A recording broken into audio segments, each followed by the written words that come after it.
नमस्कार मित्रों। हम 2-3 दिन से बात कर रहे हैं गुरु महिमा की।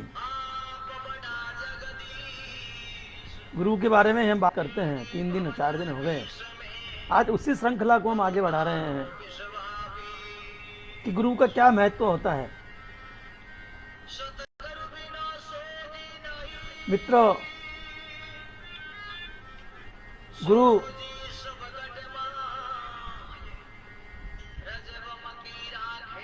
ब्रह्मा विष्णु महेश से भी बड़ा होता है,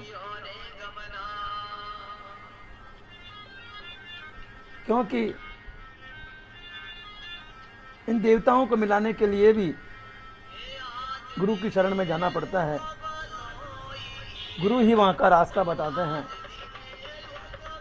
इसीलिए कहा गया है कि गुरु गोविंद दोनों खड़े काके लागू पाँव, बलिहारी गुरु आपकी गोविंद दियो बताए। तो मित्रों, गोविंद के लिए गोविंद से भी बड़ा गुरु को बताया गया और गुरु का महत्व भी बताया गया। मित्रों, इसी बारे में एक संदर्भ है, एक चर्चा है कि एक बहुत बड़ा राजा था। अब राजा था तो राजा था, राजा के राज्य में कोई कमी नहीं थी। राजा के पास कोई कमी नहीं थी, न धन की कमी थी, न ऐश्वर्य की कमी थी, न राज की कमी थी, न जायदाद की कमी थी, न नौकरों की कमी थी। राजा के एक संकेत से सब कुछ हो सकता था।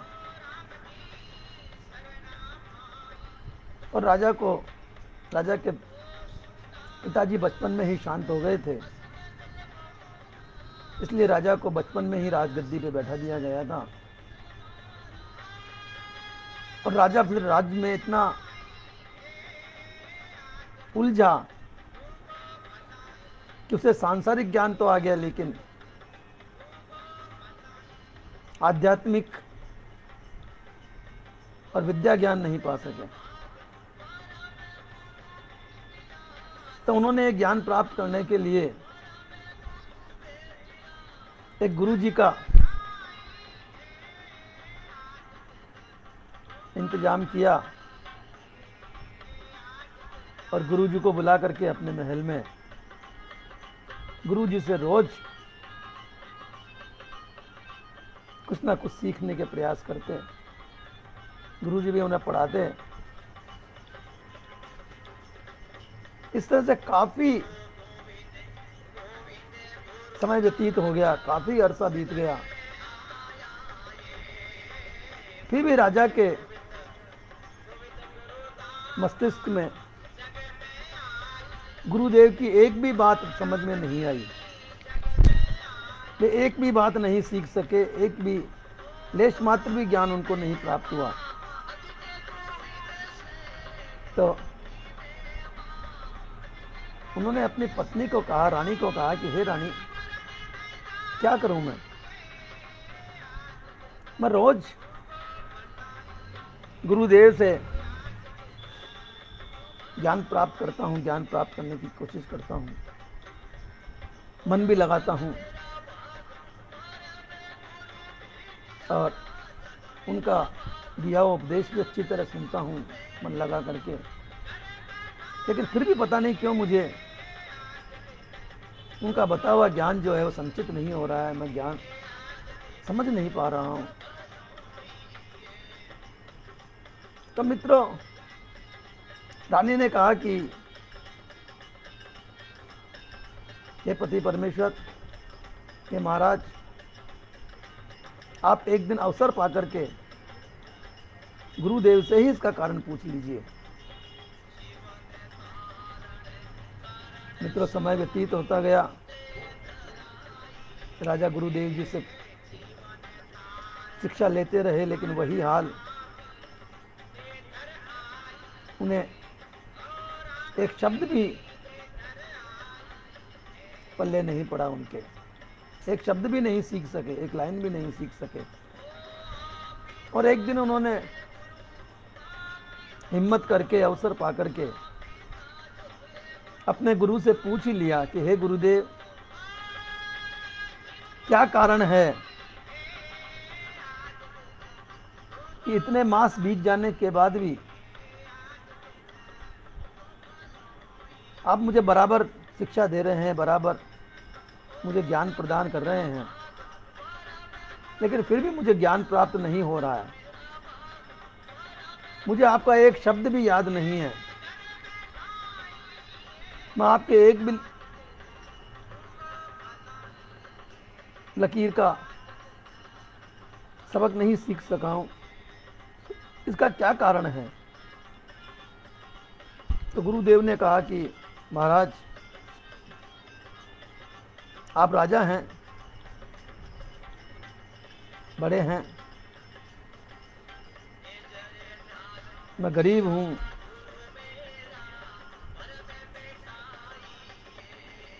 मैं भी बहुत दिनों से आपसे बात करने की सोच रहा था, लेकिन मैं अपनी हिम्मत नहीं जुटा पा रहा था। लेकिन आज आपने अवसर पाकर के जो ये बात कही है, प्रश्न पूछा है, आपने बहुत अच्छा किया। मेरे भी मन की जो है बात मैं आपको बता सकूंगा, मेरे भी मन की ग्लानि निकल जाएगी। तो राजा ने कहा कि हे गुरुदेव, आप शीघ्र ही बताइए कि मुझे ज्ञान प्राप्त नहीं होने का क्या कारण है। ऐसा कौन सा श्राप है या ऐसा कौन सा कारण है जो मैं आपका बताया हुआ इतने मास में भी, इतने महीनों में भी ज्ञान प्राप्त नहीं कर सका। तो गुरुदेव ने कहा कि हे महाराज, आप जब ज्ञान सीखने आते हैं, उसे पढ़ने आते हैं, तो आप तो ऊपर सिंहासन पर बैठ जाते हैं और मुझे नीचे आप चौकी पर बैठाते हैं। जबकि नियम यह है कि गुरुदेव का स्थान ऊंचा होना चाहिए, शिष्य का स्थान नीचा होना चाहिए। शिष्य जब तक नीचे नहीं बैठेगा, उसे ज्ञान प्राप्त नहीं होगा। ये शास्त्रों का नियम है, वेदों का नियम है। गुरु का स्थान तो ऊंचा होता है, सबसे ऊंचा होता है, भगवान से भी ऊंचा स्थान गुरु का होता है। लेकिन आपने मुझे अपने से भी नीचा स्थान प्रदान कर रखा है, तो आपको विद्या कहाँ से आएगी? आपको ज्ञान कहाँ से प्राप्त होगा? हे महाराज, आप ज़्यादा दूर न जाइए, कृष्ण को ही देख लीजिए। कृष्ण भी जब सांदीपन ऋषि के यहाँ शिक्षा ग्रहण करने गए, तो राजसी ठाठ में नहीं थे, वे शिष्य के ठाठ में ही थे, शिष्य के वेश में गए थे। और अन्य शिक्षकों के साथ ही वे, अन्य विद्यार्थियों के साथ ही, शिष्यों के साथ ही वे रहा करते थे, जमीन पर सोया करते थे, चटाई पर सोया करते थे, और प्रतिदिन प्रातः अपने गुरु के चरण वंदन करते थे। उनके लिए भिक्षा लेकर के आते थे, उनके लिए ईंधन जंगल से इकट्ठा करके लाते थे। तो ये स्थान गुरु का ऐसा होना चाहिए। जबकि आपने मेरा स्थान जो है वो जमीन पर आपसे नीचा स्थान मुझे दे रखा है, तो आपको ज्ञान कहाँ से प्राप्त होगा? ये बात मैं आपको कहना चाहता था कई दिन से, लेकिन इसी संकोच में कि आप महाराज हैं, पता नहीं क्या सोचेंगे, इसलिए मैं अपना संकोच आपको बता नहीं सका। राजा ने उसी समय सिंहासन से उतर करके गुरुदेव के चरण वंदन किए और अपने सिंहासन पर गुरुदेव को विराजमान किया और स्वयं चौकी पर बैठ करके उनसे ज्ञान प्राप्त करने लगे। और फिर कुछ ही दिनों में राजा को गुरुदेव की सारी शिक्षाएं प्राप्त हुई, वे गुणवान बने और गुरु का आशीर्वाद पा करके वे गुणवान राजा कहलाए, विद्यावान राजा कहलाए। तो मित्रों, आज का समय तो वो है कि ना तो गुरु पढ़ाना चाहते हैं, ना शिष्य पढ़ना चाहते हैं। शिष्य जो है वो आज वही राजा की तरह गुरु के सर पर सवार रहते हैं।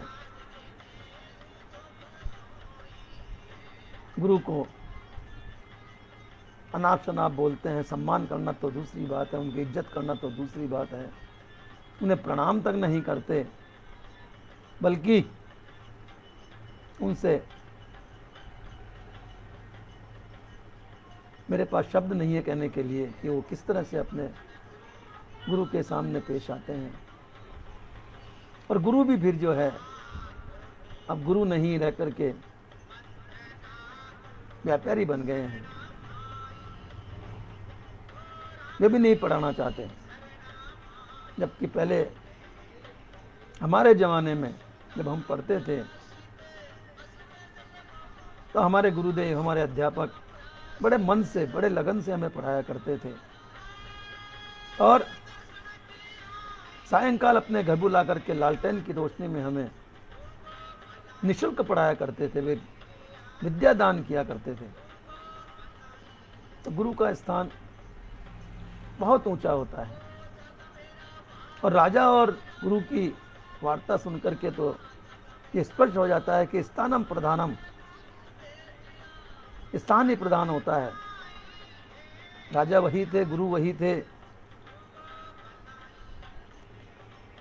लेकिन राजा जब उनसे पढ़ते थे तो उनमें राजाभिमान था, राजा होने का गर्व था, अभिमान था उनको कि मैं राजा हूं। इसलिए वे गुरु की बातों पर पूर्ण रूप से ध्यान नहीं लगा पाते थे।